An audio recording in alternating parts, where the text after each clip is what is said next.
What's up everybody, welcome to Money Management channel. My name is Andrei and today I'm gonna be doing an update on MMTLP and FINRA saga. I got the cash in the bag, stadium packed, born a rock star in this life, gonna live it up. And guys, for today's video I have several news that is really interesting and important. I have to say that potentially we are about to see a RICO lawsuit, and I will show you in details what I am talking about. Then I will show you another potential paid shill who is trying to stonewall our efforts, and it is really mind-blowing, but this guy is working for Fox Business, the same company where Charles Payne just made his interview with Ralph Norman, and it is mind-boggling information. So, if I have enough time, I will also give you an update in regards to Richard Hoffman's arbitration, but everything in just a couple of minutes. And before we dive deep into all of this, guys, please hit the like button for YouTube algorithm. It is the easiest way how we can push this video forward to the broader audience, and eventually it will help us to win this battle. So let's start with the news itself. Let me show you first of all this tweet that was made by Iron Ape MMTLP, and Iron Ape wrote: MMTLP demands subpoena Gary Gensler, subpoena Robert Cook, and testify under oath under pains of perjury. Over the past 383 days, the following events have affected our community of 65,000 plus families across the United States. And he added the list of these actions and events basically, and yes, we have a lot of events which impacted our lives, but let me show you the most important part, and the most important part is the response on this tweet that was written by Mark Basile. And Mark wrote: MMTLP, it's been a year, 5 federal lawsuits, 2 state lawsuits, 5 congressional hearings, complete and absolute stonewalling.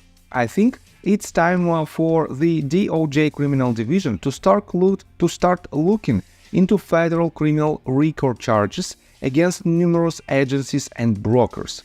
This is completely ridiculous that 100,000 people have been financially and emotionally impacted by the MMTLP fiasco, and those who sworn to protect the investment community are not held to account, even if they were just to disclose the share count. Really? What will disclosing a share count expose? That's the big question. And guys, Mark Basile definitely knows what he's talking about, and potentially we are about to see this RICO lawsuit. And for those of you who don't know, let me show you this. RICO lawsuit meaning, and here is the answer from Google. The Racketeer Influenced and Corrupt Organization Act, RICO, is a federal law targeting organized criminal activity and racketeering. RICO enhances existing criminal punishments and creates new causes of action for acts done as a part of an organized criminal enterprise. And this lawsuit definitely is the worst part for the wrongdoers, because if this lawsuit will be filed and if we win this lawsuit, it will be the end of the majority of wrongdoers, literally the end. But guys, I have to say that we are on the right path, and I've showed you multiple times that the more actions we have from the opposite side that is intended to stonewall our efforts, the more chances we have to win, because they are trying to stop us, and this means we are on the right path. And let me show you another quite interesting news, and this shows that we are winning this battle. So, we are on Mark Basile Twitter account, and he answered to this person, Charles Gasparina, and he wrote now that the AMC Ape's idiotic theory about a soaring AMC stock price has completely evaporated. Morons like this are obsessed with another stock, only this one is actually delisted. It's called MMTLP. Further proof that the mind virus of dopey delusional stock pumping gets worse over time. And it is a very indicative statement that shows that this person potentially is a paid shill. And let me show you why I think so. So, first of all, Mark Basil has several responses to this tweet. He wrote this. MMTLP, as Gasparino soaks up his 15 seconds of fame on the backs of the MMTLP fiasco holders' backs, just remember your statements. I think a civil, energetic and intelligent debate about this situation is needed. I'm all for an honest debate on this matter. We'll agree to have Johnny Tobacco on, John Burda and others who can help explain this situation. Many must feel you are somewhat important to want to spend this much time trying to get you on a Twitter space call. I would rather have tea with Grisha Lanzo, who really understands markets and is a lawyer. But hey, you'll do in a pinch. What do you say? And I have to say that we have a lot of, I have to say, we have a tsunami of hate towards this person. So, and let's take a look who this Charles Gasparino is. Here's his Twitter account, and I have to say that he has a lot of followers, more than 164,000, and he works for Fox Business. Quite interesting, but I want to pay attention to this tweet first of all. He wrote 10 hours ago, I wonder if there is a connection between the people who failed to pump AMC, which crushed so many small innocent investors, and those who pushed this MMTLP thing. I'm going to investigate. So, he will investigate this issue, so-called issue, and if he is a real journalist, he will find out quite interesting details. And let me show you that Due Diligence wrote this tweet 11 hours ago in response to his statement, and he said, Mr. Gasparino, I will be inviting you into a space to civilly discuss MMTLP every day until you come. If you do not, it demonstrates your agreement with concealment and opacity at the regulatory level, whereas Charles Payne advocates for transparency. And Charles Gasparino answered, if I don't do it, means I busy, dummy. So, it is mind-boggling statement, it is mind-boggling answer, but I think he is completely disrespectful to our community. And let me show you who this person is. So, if you Google Charles Gasparino, you will find this. Charles Gasparino is an American journalist, blogger, and occasional radio host. He frequently serves as a panelist on the Fox Business Network program segment The Cost of Freedom and the stock business news program Cash In. And I have to say that he works on the Fox Business, exactly the same company where you can find Charles V. Payne. And why in the world this person don't want to ask Charles Payne to explain him what is the situation around MMTLP. It doesn't make sense for me.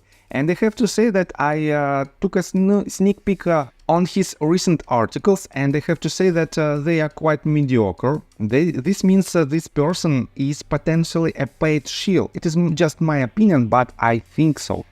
And I have to say that we already had this type of persons. Let me remind you that, first of all, it was a James J. Angel, the person who tried to help to investigate the MMTLP problem and who tried to help the US Congress to find out who is the wrongdoers. But James Angel is another paid shill. He bought just one share of MMTLP, and that is why he could say that he is a legit shareholder. But he is not. He didn't post any tweets in regards to MMTLP story since this issue, and I have to say that he is not the person who is trying to help us. On top of that, take a look right here. Alexander Osipovich. He is another person who made a hit piece article in the Wall Street Journal, and again, he doesn't care about MMTLP story at all. On top of that, do you remember this article that was published on June of this year, on Forbes? And Brandon Kochkodin is another person who is trying to stonewall our efforts, and he made this response to Mark Basil. He basically retweeted the tweet of Mark Basil, and let me quote you first of all this one. Mark wrote, MMTLP, wow, you should really have me come on your show so I can explain this MMTLP fiasco. And Mark responded it to Charles Gasparini. But we should meet for 30 minutes beforehand so I can fill you in, suggesting that members of Congress are stupid, along with almost 100,000 individuals who have been financially harmed, and why the SEC and FINRA and every broker in between has failed to produce an audited share count, which should be of interest to a financial journalist such as yourself, is not a good look and a great way to lose viewers of your show.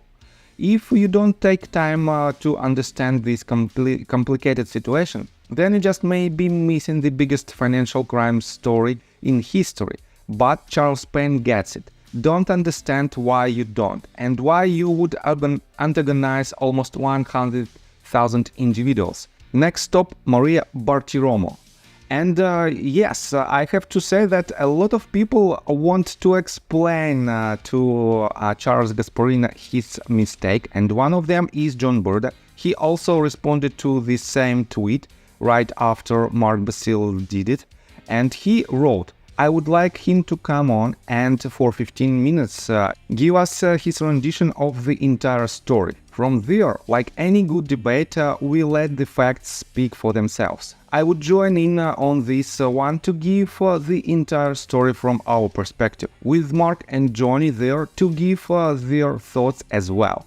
And guys, I think we are about to see a huge breakthrough in our case, because the more efforts we can see from the opposite side, who tried to stonewall our efforts, the more likely we are about to see this breakthrough. And in general, I have to say that it is a very good news. And if you want to know more about this situation, just subscribe to my channel and hit the like button for YouTube algorithm. And see you guys and girls next time. Bye!